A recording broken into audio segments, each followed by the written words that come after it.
नमस्कार। आपका अपने YouTube चैनल में हार्दिक स्वागत है। मैं अनु शर्मा आप सभी का हार्दिक स्वागत करती हूँ, अभिनंदन करती हूँ। अंजू दीदी नाटक हम पढ़ रहे हैं। अंजू दीदी नाटक के अंतर्गत ही हम भाग 3 पढ़ रहे हैं। इसके पहले भाग 2 हमारे YouTube चैनल पर है। भाग 1 भाग 2 आप देख लीजिए, उसके बाद भाग 3 पर आइए, वरना कहानी आपको समझ नहीं आएगी, नाटक आपको समझ नहीं आएगा। जैसे कि मैंने बताया था कि इस नाटक में कुल 2 अंक हैं, पहला अंक और दूसरा अंक। पहले अंक का समय क्या है तो गर्मी का एक दिन है, और दूसरे अंक का समय क्या है, सर्दी का एक दिन है। ठीक। और स्थान का जिक्र करें तो कौन से किस स्थान का जिक्र है, तो ये दिल्ली के अंजू दीदी के बंगले का जिक्र है। ठीक है। और उनके बंगले के बैठक और खाने के कमरे का जिक्र है। बहुत महत्वपूर्ण चीज़ें जो मैं बता रही हूँ, ध्यान में रखेंगे, यहीं से प्रश्न बनेंगे। पहले अंक में कौन कौन से पात्र हैं? पहले अंक में आती है अंजलि, इंद्र नारायण, अनिमा, श्रीपत, मुन्नी, राधु और नीरज। नीरज कौन? तो अंजलि और श्री इंद्र नारायण का बेटा। क्या नाम है उसका? नीरज। पहले ही हम पढ़ चुके हैं, उसका क्या नाम है? नीरज। और कितने वर्ष का है? भाग 1 में तो हम पढ़ चुके हैं 11 वर्ष का है। ठीक है। श्रीपत कौन? श्रीपत अंजलि का भाई। अब दूसरा अंक का जिक्र करते हैं। दूसरा अंक हम पढ़ भी रहे हैं। दूसरा अंक में कौन है? ओमी। ओमी जो कि हूबहू अंजलि के जैसी है, वैसी ही पात्र है। जैसे अंजलि चाहती थी घर को घड़ी के अनुसार चलाना, हूबहू अंजलि का व्यक्तित्व ओमी का व्यक्तित्व अंजलि से मिलता जुलता है। और एक पात्र है नज़ीर।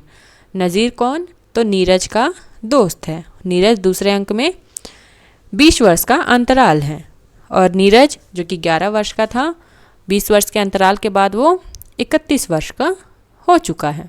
ठीक है। 31 वर्ष का नीरज हो चुका है। और अंतराल कितने वर्ष का है नाटक में? 20 वर्ष का अंतराल आ रहा है। महत्वपूर्ण है, ध्यान रखेंगे। ठीक। इसके अलावा अन्नो है। अन्नो जो कि पहले भी अंक में थी, जो कि जिसका पूरा नाम क्या है? अनिमा है। इसके अलावा राधु नौकर और मुन्नी जो नौकरानी, ये दोनों पात्र हैं। और इसके अलावा एक पात्र यहाँ बढ़ रहा है, नीलम। बहुत महत्वपूर्ण है। ठीक है। नीलम। नीलम कौन है? तो नीलम नीरज और ओमी जो कि नीरज की पत्नी है, उसका बेटे का क्या नाम है? तो उसके बेटे का नाम है नीलम। बहुत ही महत्वपूर्ण है, सारी चीज़ें ध्यान में रखेंगे। ठीक। और नीलम कितने वर्ष का है? तो 11 वर्ष का है। ठीक है। पहले में हमने नीरज को 11 वर्ष का देखा था, अब नीलम 11 वर्ष का है। ठीक। जो भी चीज़ें महत्वपूर्ण थी मैंने जिक्र कर दिया। चलते हैं अब हम अपने नाटक पे। जिन्होंने नहीं देखा है वो नाटक पहले देख लीजिए, फिर भाग 3 पर आइए। कुछ क्षण बाद पर्दा फिर उठता है। श्रीपत पूर्ववत खाने की मेज पर जूते समेत सोया हुआ है। चादर उसके सिर का तकिया बनी हुई है। मेज क्योंकि इतनी लंबी नहीं है कि वह टांगे पसार सके, इसीलिए उसकी एक टांग दूसरे के घुटने पर है, लेकिन दोनों टांगे एक और झुकी हुई हैं और अलग हुआ चाहती हैं। मेज के पास फर्श पर आधे सिगरेट का टुकड़ा पड़ा है। घड़ी में 12 बज रहे हैं। पर्दा फिर गिरता है। अब आता है तीसरा दृश्य। पर्दा फिर उठता है। घड़ी में 4 बजने को है। बैठक में काउच पर बैठी ओमी स्वेटर बुन रही है। खाने के कमरे में श्रीपत पूर्ववत सोया हुआ है। सिर की चादर नीचे गिरी हुई है और टांगे लटक रही हैं। अनिमा उसे उठा रही है जब पर्दा फिर उठता है। अनिमा कौन? अंजलि की मित्र है। ये अंजलि की मित्र है, ध्यान में रखेंगे। और ओमी की कौन है? मौसी है। अनिमा कह रही है, उठिए भी। श्रीपत को तनिक कंधे से झकझोरती है और कहते थे, मैंने आदत बदल डाली है, बेचारी बहू को परेशान कर दिया। उठिए, सोना है तो जाकर कमरे में पलंग पर सोइए। श्रीपत पहले ऊँ करता है, फिर अंगड़ाई लेता है और उठकर बैठ जाता है। फिर इधर उधर देखता है। सिगरेट के टुकड़े पर उसकी निगाह जम जाती है। श्रीपत, अन्नो, जरा वह सिगरेट का टुकड़ा उठाना। अनिमा सिगरेट का टुकड़ा उठाकर उसके मुंह में देती है। हालांकि आपकी जेब में पूरी डिबिया होगी, उसमें से एक सुलगा लेते तो क्या बिगड़ जाता। कौन कह रही है? अनिमा कहती है। श्रीपत कहता है, ओमी जाते जाते दिया सलाई ही ले उठा गई है। अनिमा, पर मैं तो ले आई हूँ। दिया सलाई जलाकर सिगरेट सुलगा देती है। श्रीपत, अरे भाई, तुम कितनी अच्छी हो। तुम्हें अब तक मेरी इस आदत की याद है? जोर से कस खींचता है। अनिमा, लेकिन आपने तो अपनी आदतें बदल डाली थी। श्रीपत, पर तुमने तो याद रखा।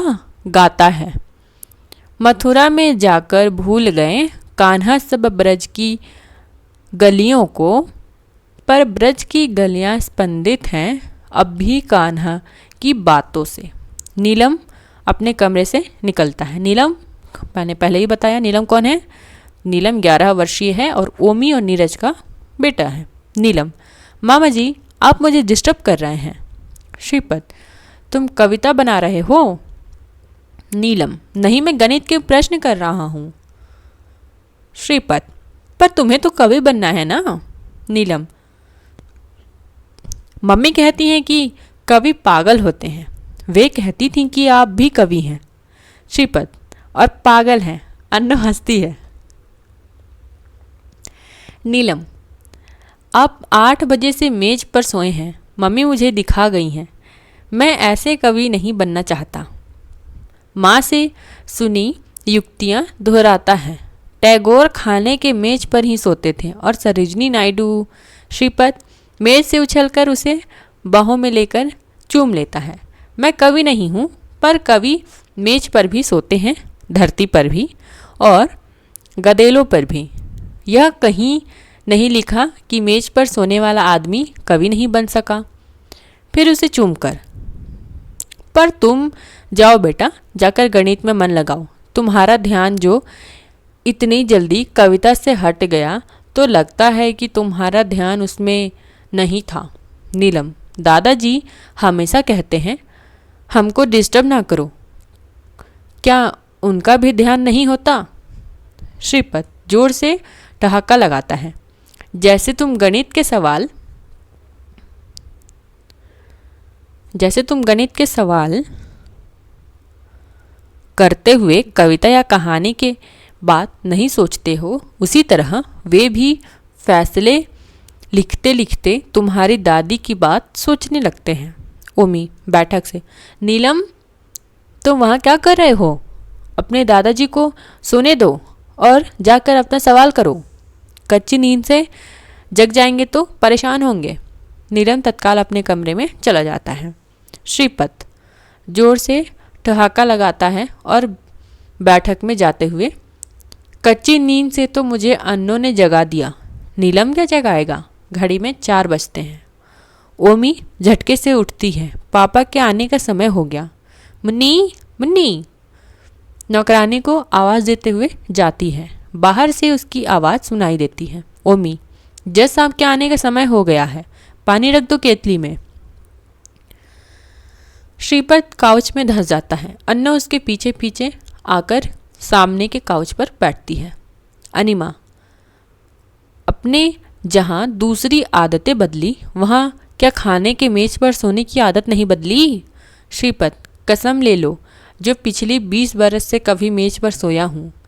यहाँ आने से पहले सोचता था कि अब के जाऊँगा तो जीजा जी के साथ बैठकर गप लड़ाऊँगा, एक ही चारपाई पर उनके साथ बैठूँगा और आराम से बिस्तर पर सोऊंगा। पर यहाँ आकर पता चला कि अंजू दीदी अपने प्रतिनिधि छोड़ गई हैं। अंजू दीदी अपनी प्रतिनिधि किसे कहा जा रहा है? तो ये कहा जा रहा है ओमी को। जो कुछ बातों में अंजू के भी कान कटते थे, अब न जाने क्या हुआ कि मैं फिर वैसे का वैसा हो गया। मैं तो सच उसी क्षण चला जाता। एक तो जीजा जी से भेंट नहीं हुई, दूसरी रात थका हुआ था इसीलिए सो गया। बाथरूम किधर है, मैं ज़रा मुँह हाथ धो लूँ। यहाँ पे एक चीज़ ध्यान रखना है कि पहले संस्करण में निम्नलिखित पंक्तियाँ थीं। ये जो पंक्तियाँ हैं वो भी ध्यान रखेंगे, यूजीसी नेट का भरोसा नहीं है। मैं और बज़्मे मैं से यूं तिश्नाकम आऊँ, गर मैंने की तो तौबा, साकी को क्या हुआ था। ये ध्यान रखेंगे, ठीक। अनिमा कहती है, उधर नीलम के कमरे के साथ है, इधर जीजा जी के कमरे के साथ भी है। श्रीपत जाता है और नीरज प्रवेश करता है। नीरज पहले अंक में 11 वर्ष का है और इंद्र नारायण और अंजलि का बेटा है। अभी कितने वर्ष का है वो, अब 31 वर्ष का है। कोट उतार कर फेंकते हुए, लो मौसी, अब जाकर जान छूटी उन शरणार्थियों से। अनिमा, क्या बात थी। नीरज, अब आपसे क्या कहें मौसी, कैंप में एक लड़की की शिकायत थी कि शरणार्थी अफसर ने उसे अपने घर इंटरव्यू के लिए बुलाया और छेड़खानी की। लड़की बड़े अच्छे घर की है, तकलीफ में है। उसने अफसर के मुंह पर तमाचा मार दिया। अफसर ने उसे बदजलन कहकर कैंप से निकाल दिया। एक हंगामा मच गया, बड़ी मुश्किल से मामला सुलझा। अनिमा, क्या होगा। नीरज, डीएम शरणार्थी अफसर की तरकीक की सिफारिश कर रहे हैं। अनिमा, तो क्या इस सब के बाद उनकी तरक्की होगी। नीरज, शरणार्थी उन्हें बदलवाना चाहते हैं और डीएम उनकी तरक्की करना, एक तीर से दो शिकार हो जाएंगे। ओमी आती है। ओमी, क्या पापा नहीं आए। नीरज की ओर देखकर, अब जाकर छुट्टी मिली आपको, कहिए खाना खाएंगे या चाय ही ठेस लेंगे। चाय ही ठोस लेंगे। नीरज, चाय वाय छोड़ो, बियर की कुछ बोतलें फ्रिज में रखवा दी कि नहीं, नज़ीर आता होगा। ओमी, बोतलें मैंने रख दी हैं, लेकिन क्या शाम को ही शुरू कर देंगे। नीरज, रात को वह खाली नहीं, अब मैंने कह दिया है, तुम प्रबंध कर दो। ओमी, मैं कहती थी कि अच्छा होगा आप यह न पीते। नीरज उठकर जाता है और रेफ्रिजरेटर से बोतल निकालता है। नीरज, क्यों, यहाँ क्यों ना पिए। बोतलें लाकर तिपाई पर रखता है। ओमी, पहली बात तो यह कि पापा इस कमरे को उसी तरह रहने देना चाहते हैं जैसे मम्मी के समय था। दूसरी, मम्मी की जान इसी कारण गई। तीसरे, पापा शराब को हाथ नहीं लगाते, मैं नहीं चाहती कि उन्हें बुरा लगे। नीरज, यह तो बिल्कुल बेतुकी बात है, मैं अपने घर में मेहमानों को बुलाऊं भी ना। जाकर कुछ बोतलें और बियर के मग लाता है। ओमी, यही आप नहीं चाहते कि इस बात को लेकर यहाँ कोई दूसरी दुर्घटना हो तो आप दूसरा प्रबंध कर लीजिए। मैंने प्रण किया है कि इस घर में सब कुछ वैसा ही होगा जैसा मम्मी के ज़माने में था। दोनों क्षण भर एक दूसरे की ओर देखते हैं, फिर नीरज आंखें हटा लेता है। नीरज, फिर तुम ही बताओ कहाँ इसका प्रबंध किया जाए। ओमी, नज़ीर भाई के यहाँ कीजिए या उधर अपने ऑफिस में कीजिए, पर इस खाने या बैठक की जगह नहीं हो सकती। चपरासी क्रिकेट का सामान लिए प्रवेश करता है। चपरासी, साहब वृंदा स्पोर्ट्स का आदमी यह क्रिकेट का सामान दे गया है। नीरज, लाओ दिखाओ। उससे लेकर बैट का कागज खोलता है और उसे फर्श पर टिकाकर अपने हत्थे पर जोर देकर देखता है। नीरज, और वह एल्बम नहीं भेजा उसने। चपरासी, जी भेजा है। बगल में रखा दूसरा पार्सल नीरज की ओर बढ़ाता है। नीरज उसे खोलकर एक दो पृष्ठ उलटकर देखता है और बच्चे की तरह प्रसन्न होकर नीलम को आवाज़ देता है। नीरज कहता है, नीलम नीलम। नीलम दूसरे कमरे से, जी पापा, हाथ में कलम लिए हुए भागा आता है। नीरज, तुम्हारे लिए क्रिकेट का सामान मंगाया है और देखो इस एल्बम में क्रिकेट के उन खिलाड़ियों का चित्र के और उसके नाम समेत काम समेत छपे हैं। चलो तुम्हें दिखाएं। मुड़कर चपरासी से, तुम ज़रा नज़ीर साहब के यहाँ जाओ और कहो कि हाथ मुँह धोकर चले आए। एक हाथ में एल्बम लिए दूसरा नीलम के कंधे पर रखे चलने को होता है। नीलम, पापा जी मैं गणित कर रहा हूँ। नीरज रुके बिना, सुबह से तुम्हारा गणित नहीं हुआ?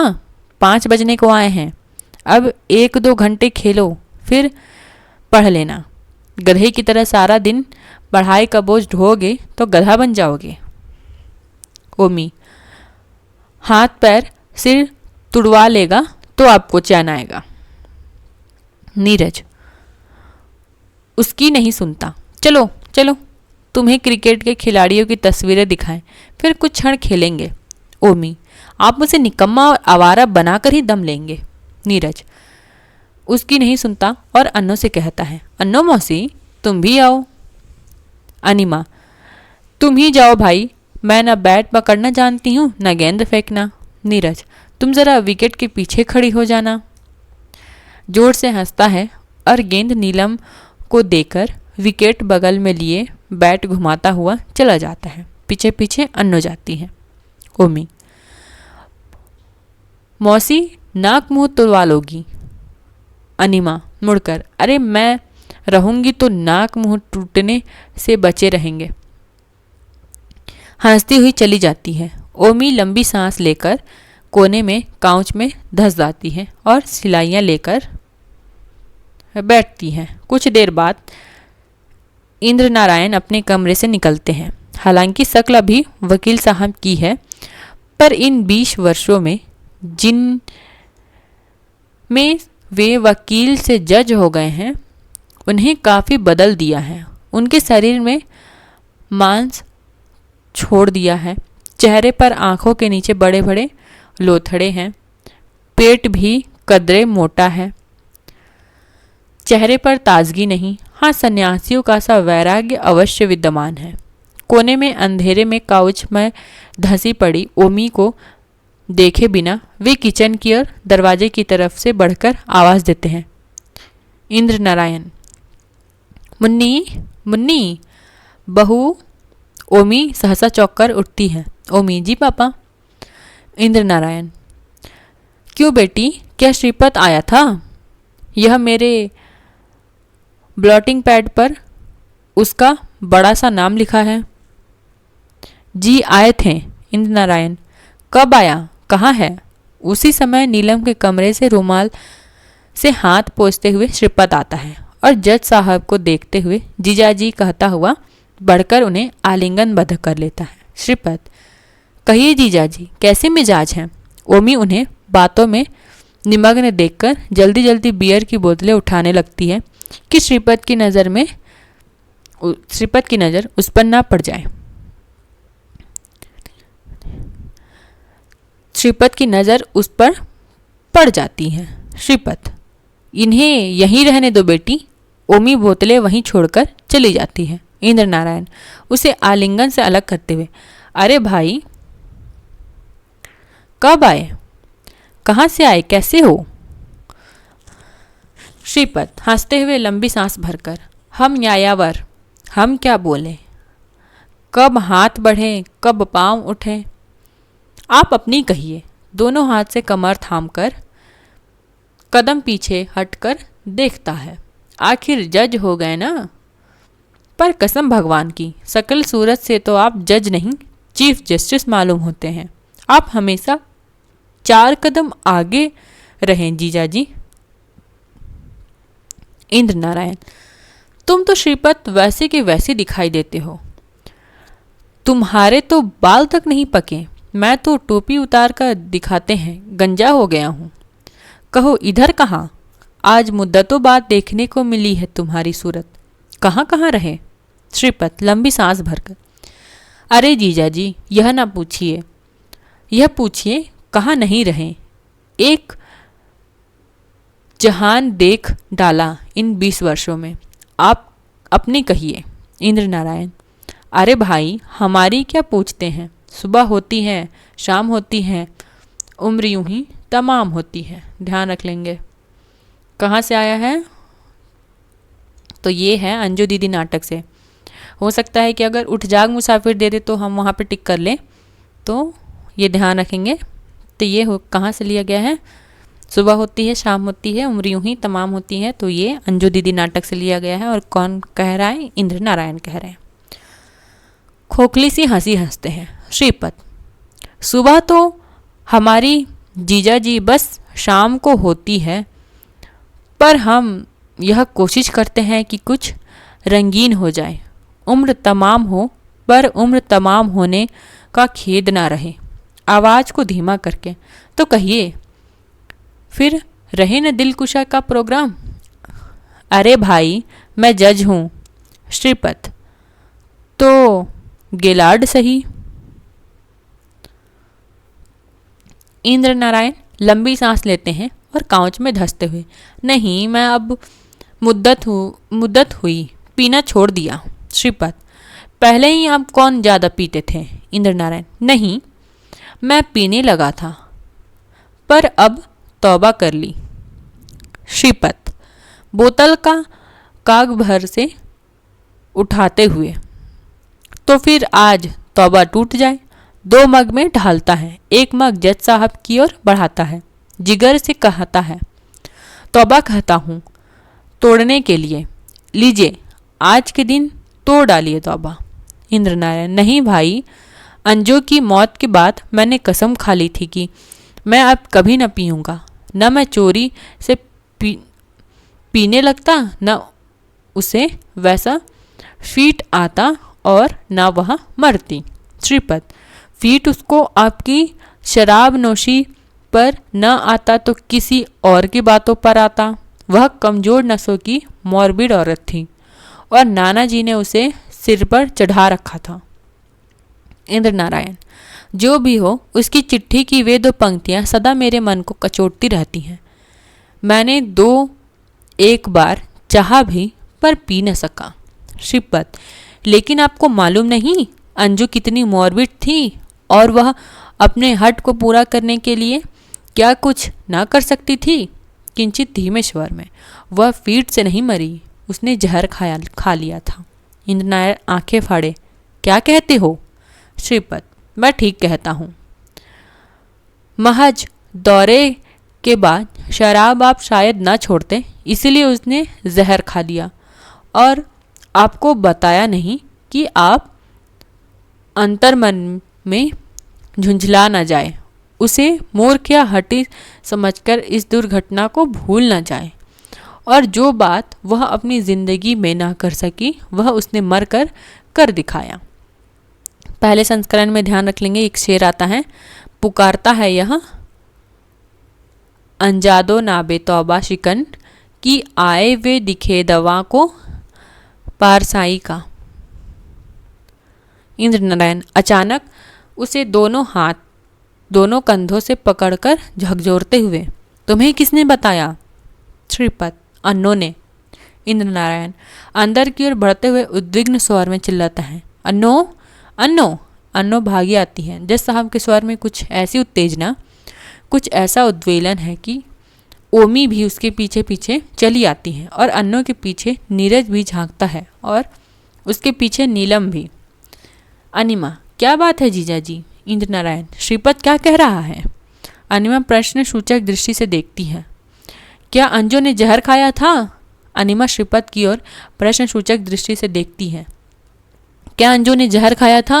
अनिमा चुप है। इंद्र नारायण लगभग चिल्लाकर, क्या अंजू ने जहर खाया था? अनिमा श्रीपत से, क्या आपको इसलिए बताया था कि आप सीधे जीजा जी को आकर बता दें? श्रीपत। अंजू का तिलिस्म जितना जल्दी टूट जाए अच्छा है। यह कोई जीवन भी है जीजा जी? ओमी। क्यों, इसमें बुराई क्या है? संयम से, नियमितता से जीवन जीना क्या बुरा है? आप क्या चाहते हैं कि यहाँ सुबह शाम बोतलें खुलें, काग उड़ें, शोर और धमा चौकड़ी मचे? नज़ीर बाहर के दरवाजे से हेलो कहता हुआ आता है, पर जज साहब को देखकर चुपचाप एक और खड़ा हो जाता है। श्रीपत, वह दूसरी सीमा है। यह क्या जरूरी है कि आदमी सदा सीमा में चले? बीच का मार्ग क्या ठीक नहीं? ओमी, लेकिन बीच के मार्ग पर चलना क्या आसान है? बीच का मार्ग अगर रहता तो मम्मी को शायद आपत्ति न होती। श्रीपत हंसकर, अंजो मेरी बहन थी और जितना तुम अपनी सास को जानती हो उससे मैं अपनी बहन को ज़्यादा जानता हूँ। ओमी व्यंग से, आपकी बहन भी तो आपको जानती थी। श्रीपत, अंजो मुझे जानती तो अपने हाथों अपने जीवन का यूं अंत ना करती। नज़ीर अपने हाथों। नीरज अपने कमरे से आते हुए, आप क्या कहते हैं? श्रीपत, मैं ठीक कहता हूँ। अंजू मेरी बहन थी पर वह नाना के यहाँ पली थी। वह सख्त मॉर्बिड और जालिम थी क्योंकि हमारे नाना मॉर्बिड और जालिम थे। वह घर को घड़ी की तरह चलाना चाहती थी। कौन, ही हम पहले ही भाग में पढ़ चुके हैं कि अंजलि घर को क्या चाहती थी? घड़ी की तरह चलाना। पर वह जानती थी कि घड़ी मशीन है और इंसान मशीन नहीं।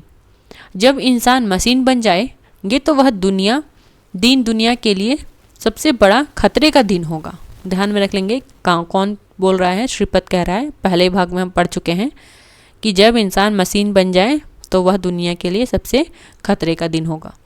इंसान का मशीन बनना सनक ही का दूसरा नाम है। अंजू यदि इसे समझती तो जीजा जी को चोरी से शराब पीने और अंजू को मरने की ज़रूरत ना पड़ती। लेकिन अंजू जब देखती है कि वह ज़िंदगी में अपनी ज़िद पूरी नहीं कर सकी तो उसने जहर खा लिया और जिस काम को वह ज़िंदगी में सफल ना हुई थी उसे मर कर हो गई। इस कमरे को देखो, 5 बरस से इसमें कोई जोर से नहीं हंसा, जोर से नहीं बोला। 5 बरस से इसमें सिगरेट या शराब की एक घूंट नहीं पिया गया। 5 बरस से यह अंजू की सनक को पालता रहा है।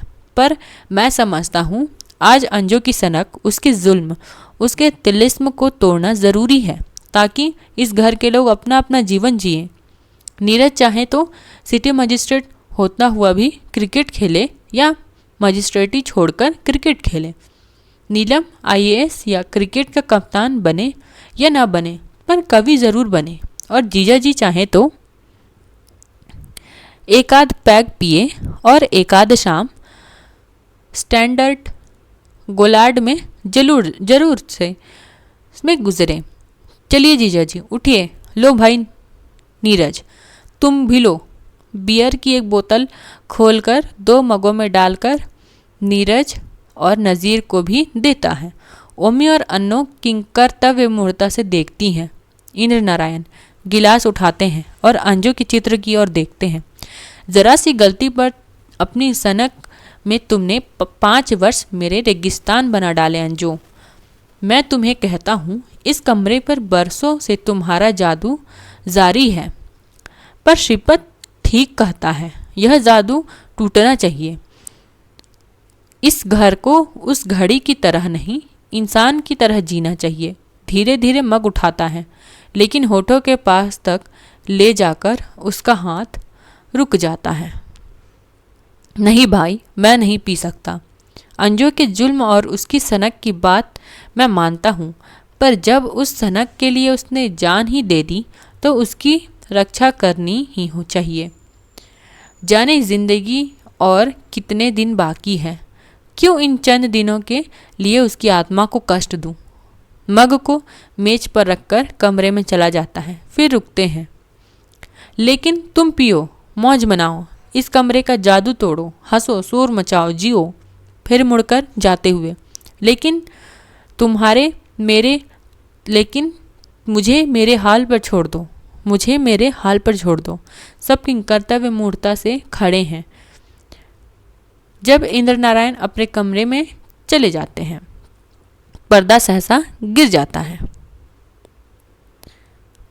यहीं पर समाप्त हो जाता है अंजू दीदी नाटक। ठीक, तो कैसा लगा ये नाटक ज़रूर मुझे बताइए। और तीनों भाग देखिए, बहुत महत्वपूर्ण नाटक है, परीक्षा में पूछा जाता है, इस पर प्रश्न बनते हैं। लाइक कीजिए, चैनल को शेयर कीजिए, सब्सक्राइब करिए। अब हम मिलते हैं नेक्स्ट वीडियो में, तब तक के लिए बाय।